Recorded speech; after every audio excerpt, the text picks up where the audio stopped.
നിങ്ങളുടെ കുട്ടിയോട് സ്ഥിരം പറയുന്ന ഒരു വാക്ക് നിങ്ങളുടെ കുട്ടിയെ ഇൻട്രോവേർട്ട് ആക്കും. നിങ്ങൾക്ക് വിശ്വസിക്കാൻ കഴിയുന്നുണ്ടോ? അല്ലെങ്കിൽ ഞാൻ പറയുന്ന ഒരു വാക്കോ അതെങ്ങനെയാ എന്റെ കുട്ടിയെ ഇൻട്രോവേർട്ട് ആക്കുന്നത്? തോന്നിയോ?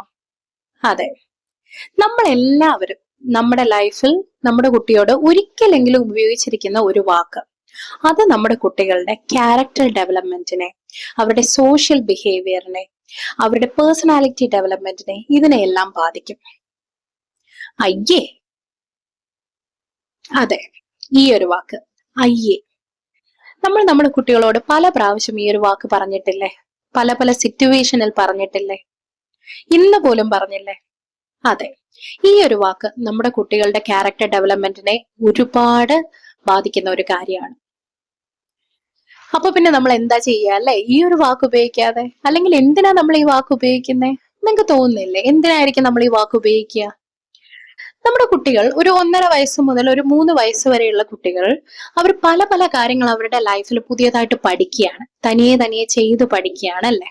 അവര് ചിലപ്പോൾ അച്ഛനും അമ്മയും ചെയ്യുന്നത് കണ്ടിട്ടായിരിക്കാം, ഇല്ലെങ്കിൽ ടി വിയിൽ കാർട്ടൂണിൽ നടക്കുന്ന പല കാര്യങ്ങൾ കണ്ടിട്ടായിരിക്കാം, അല്ലെങ്കിൽ അവരുടെ ചേച്ചിയോ ചേട്ടനോ അല്ലെങ്കിൽ അടുത്ത വീട്ടിലെ കുട്ടിയോ അല്ലെങ്കിൽ ഡേ കെയറിൽ പോകുമ്പോഴോ അംഗനവാടി പോകുമ്പോഴോ ഒക്കെയുള്ള അല്ലെ ആ ഒരു കുട്ടികൾ ചെയ്യുന്ന പല കാര്യങ്ങൾ കണ്ടിട്ടും അവർ പുതിയ പുതിയ കാര്യങ്ങൾ അവർ പഠിക്കുന്നു, അവരത് ചെയ്ത് നോക്കാൻ അവർ താല്പര്യപ്പെടുന്നു.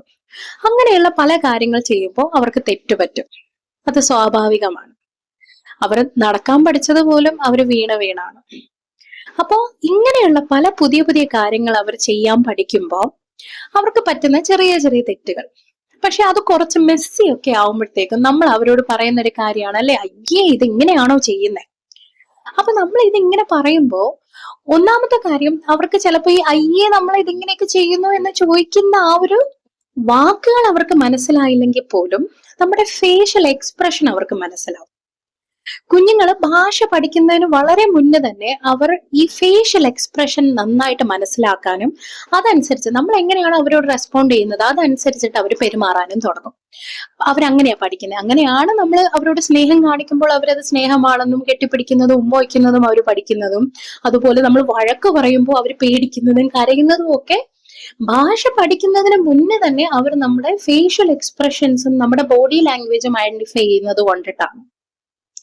അപ്പൊ നമ്മുടെ കുഞ്ഞുങ്ങൾ പല പല കാര്യങ്ങൾ പുതിയതായിട്ട് ചെയ്ത് പഠിക്കുമ്പോൾ നമുക്കൊരു എക്സാമ്പിൾ, കുഞ്ഞുങ്ങൾ തനിയെ ആഹാരം കഴിച്ചു തുടങ്ങുമ്പോൾ എന്താ അവർക്ക് പറ്റുകയെന്ന് വെച്ചാൽ ഭയങ്കര മെസ്സി ആയിരിക്കും, ചുറ്റുപാടും എല്ലാം വാരി വലിച്ചിടും, പ്ലേറ്റ് മുഴുവൻ വാരി കോരി തേച്ച് വെക്കും അല്ലെ. ഇതൊക്കെ കാണുമ്പോൾ നമുക്ക് ഭയങ്കര മോശം തോന്നും. അപ്പൊ നമ്മൾ എന്തായി അയ്യേ ഇതെന്തായി ചെയ്യുന്നതെന്ന് ചോദിക്കും അല്ലെ.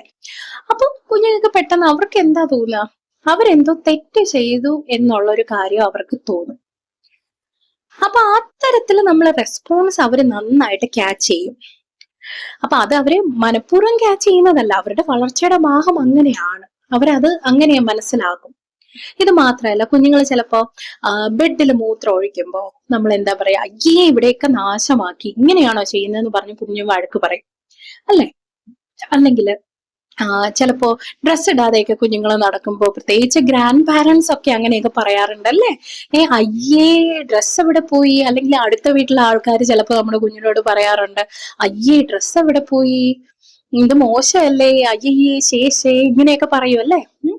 അപ്പോ ഈ ഒരു കാര്യങ്ങളൊക്കെ നമ്മൾ കുഞ്ഞുങ്ങളോട് പറയുമ്പോൾ അവർ പുതിയതായിട്ട് ഒരു കാര്യം ചെയ്യാൻ അവർ മടിക്കും. അവർക്ക് എക്സ്പെരിമെന്റ് ചെയ്ത് നോക്കാൻ അവർ പഠിക്കും. അവര് എക്സ്പെരിമെന്റ് നോക്കാൻ അവർ മടിക്കും എന്നുള്ളതാണ്. കാരണം ഇങ്ങനെ പറയുമ്പോൾ അവർക്ക് കിട്ടുന്ന ഒരു റെസ്പോൺസ് നല്ലതല്ല.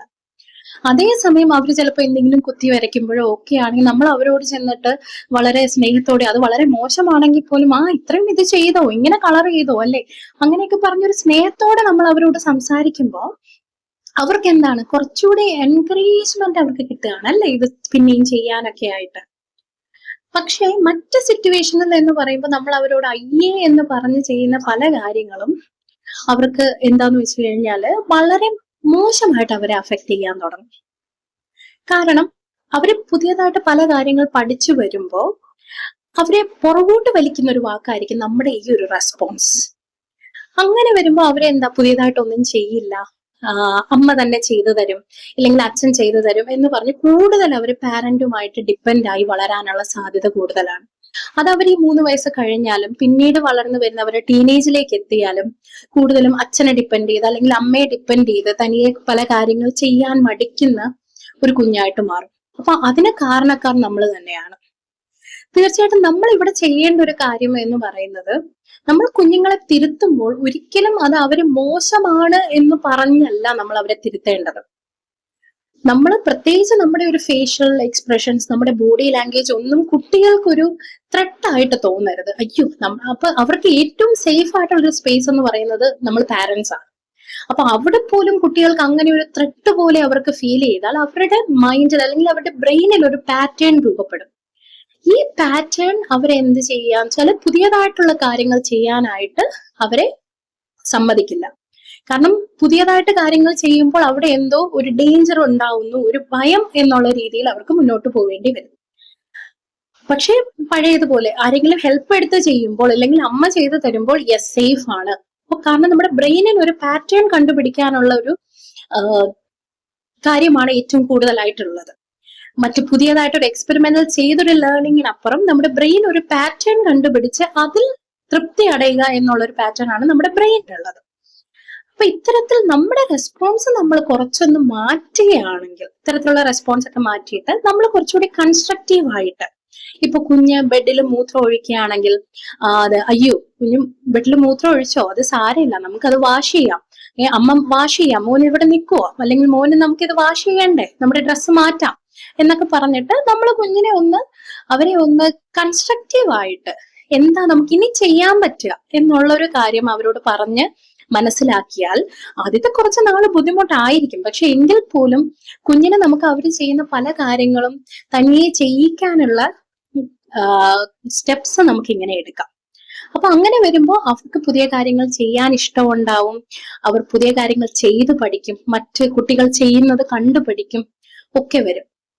അങ്ങനെ മാത്രമാണ് നമുക്ക് അവരെ ഈ ഒരു തെറ്റായ കാര്യങ്ങൾ ചെയ്യുമ്പോൾ നമുക്ക് ഈ രീതിയിൽ അവരെ തിരുത്തിയെടുക്കാം.